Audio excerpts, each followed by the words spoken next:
মার সরল রেখার চিন্তাধারায় আড়াআড়ি করে দাগ কাটো কেন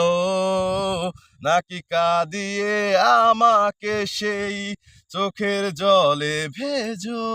তৃষ্ণার তোর হৃদয়ে শুধুই আমি মরিচিকার মতো তবে তাই যদি হয় করি না কো ভয় জানি আধার রাত ঘুনিয়ে হবে সূর্যোদয় আমি ভেবে নিলাম তুমি সেই লাল গোলাপ যার নিরন্তর পাহারা দেয় এক কাঁটার বাগান পাহাড় চোরাইবে আকাশ তো ছুতে দেখি